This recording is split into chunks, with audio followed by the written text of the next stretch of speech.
प्रिय साथियों नमस्कार। साहित्यविद के इतिहास पर आपका स्वागत है।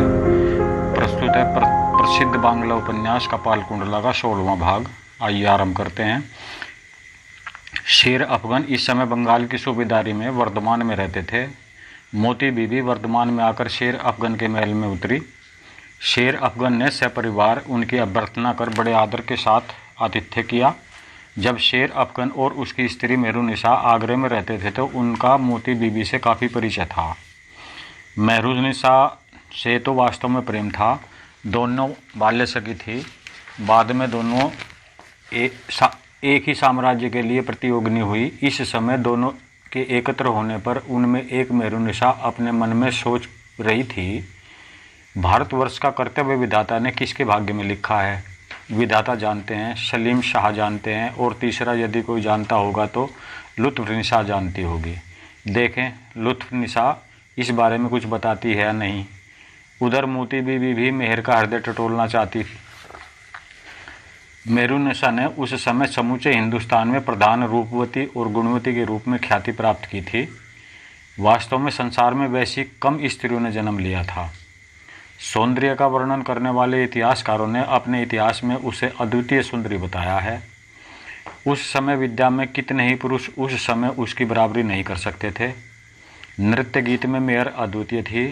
कविता रचना या तूलिका कला में वह लोगों को मुग्ध कर देती थी। उसकी सरस वार्ता उसके सौंदर्य से भी अधिक मोहक थी। मोती बीबी भी इन सब गुणों में न्यून न थी। आज ये दोनों ही चमत्कारिणी प्रतियोगिनियाँ एक दूसरे के मन की था लेने के लिए बैठी हैं। मेहरुनिसा खास कमरे में बैठी तस्वीर बना रही थी। मोती मेहर की पीठ की तरफ बैठी तस्वीर देख रही थी और पान चबा रही थी। मेहरुनिसा ने पूछा, तस्वीर कैसी बन रही है? मोती बीबी ने उत्तर दिया, तुम्हारे हाथ की तस्वीर जैसी होनी चाहिए वैसी ही बन रही है। दुख यही है कि कोई तुम्हारी बराबरी का कलाकार नहीं है। मेहरुनिसा ने कहा, अगर यही बात है तो इसमें दुख किस बात का है? मोती बोली, तुम्हारी बराबरी का यदि कोई होता तो तुम्हारे इस चेहरे का आदर्श रख सकता था। मेहरुनिसा बोली, कब्र की मिट्टी में चेहरे का आदर्श रहेगा? मोती, बहन आज हृदय प्रीता में इतनी कमी क्यों है? मेहरुनिसा ने कहा, नहीं, प्रसन्नता में तो कमी नहीं है, फिर भी कल सवेरे ही जो तुम मुझे त्याग कर चली जाओगी इसको कैसे भूल सकती हूँ, और 2-3 दिन रहकर तुम मुझे कृतार्थ क्यों नहीं किया चाहती? मोती बोली, सुख की किसे इच्छा नहीं होती, यदि वश चलता तो मैं क्यों जाती, लेकिन क्या करूँ, पराधीन हूँ। मेहरुनिसा ने कहा, मुझ पर अब तुम्हारा वह प्रेम नहीं रहा, यदि रहता तो तुम अवश्य रह जाती, आई हो तो रह क्यों नहीं सकती? मोती बीबी बोली, मैं तो तुमसे सब कह चुकी हूँ। मेरा छोटा भाई मुगल सैन्य में मनसबदार है। वह उड़ीसा में के पठानों के युद्ध में आहत होकर संकट में पड़ गया था। मैं उसकी ही विपद की खबर पाकर बेगम से छुट्टी लेकर आई थी। उड़ीसा में बहुत दिन लग गए। अब अधिक देर करना ठीक नहीं है।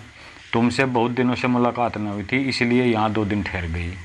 मेहरुनिसा ने कहा, बेगम के पास किस दिन पहुँचना स्वीकार करके आई हो? मोती बीबी समझ गई कि मेहर व्यंग कर रही है। मार्मिक व्यंग करने में मेहर जैसी निपुण है वैसी मोती नहीं, लेकिन वह अप्रतिम होने वाली भी नहीं है। उसने उत्तर दिया, भला 3 महीने की यात्रा में दिन भी निश्चित कर बताया जा सकता है क्या? लेकिन बहुत दिनों तक विलम्ब कर चुकी हूँ और अधिक विलम्ब असंतोष का कारण बन सकता है। मेहर ने अपनी लोकमोहनी हंसी से हंसकर कहा, किसके असंतोष की आशंका कर रही हो, युवराज की या उसकी महिषी की? मोती बीबी ने थोड़ा अप्रतिम होकर कहा, इस लज्जाहीनता को क्यों लजाती हो? दोनों को असंतोष हो सकता है। मेहरुनिसा ने कहा, लेकिन मैं पूछती हूँ, तुम स्वयं बेगम का नाम धारण क्यों नहीं कर लेती?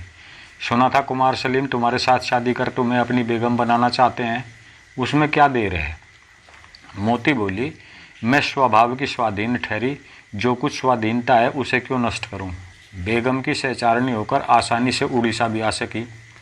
सलीम की बेगम होकर क्या इस तरह आ सकती थी?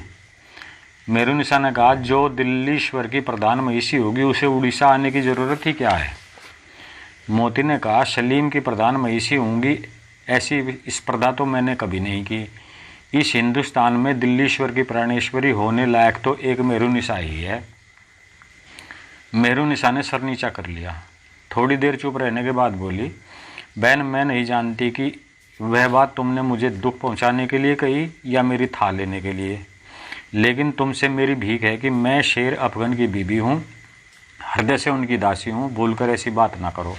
निर्लजा मोती इस तिरस्कार से लजाई नहीं, वरन उसने और भी सहयोग पाया। बोली, तुम जैसी पतिगत प्राणा हो यह मैं अच्छी तरह जानती हूँ, इसीलिए तो तुमसे यह बात मैंने कही। सलीम अभी तक तुम्हारे सौंदर्य को भूल नहीं सके हैं।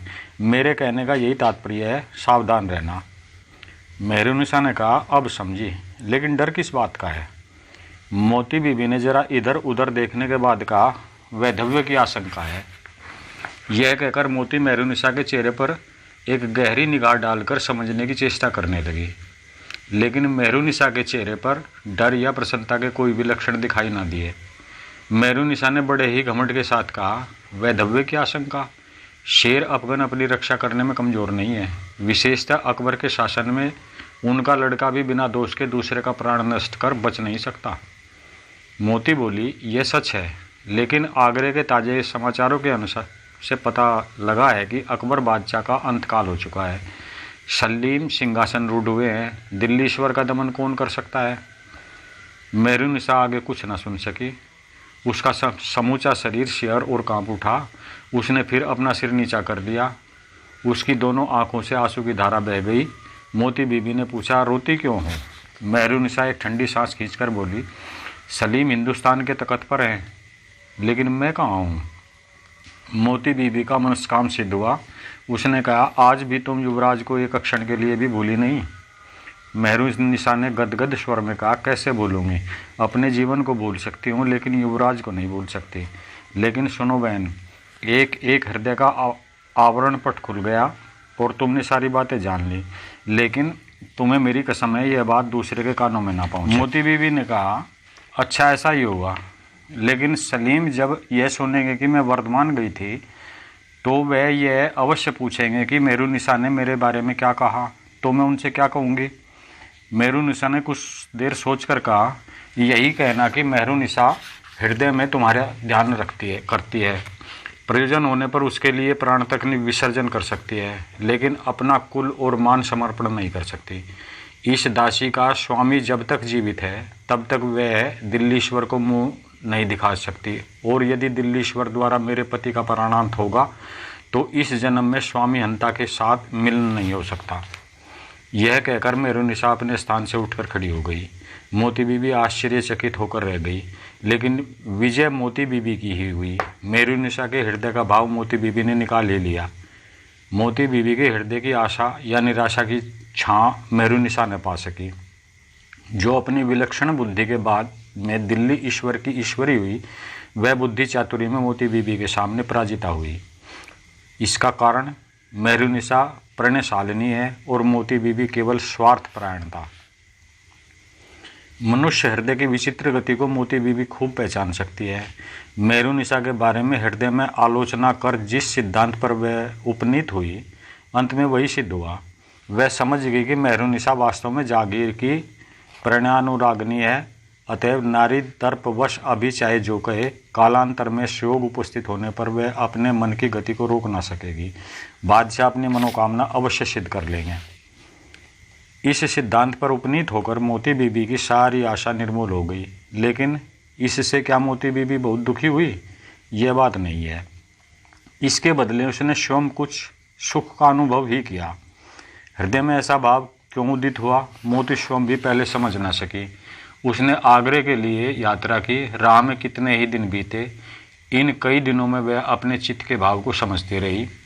भाग 16 यहीं पर समाप्त होता है। कृपया चैनल को लाइक शेयर सब्सक्राइब अवश्य करें। धन्यवाद।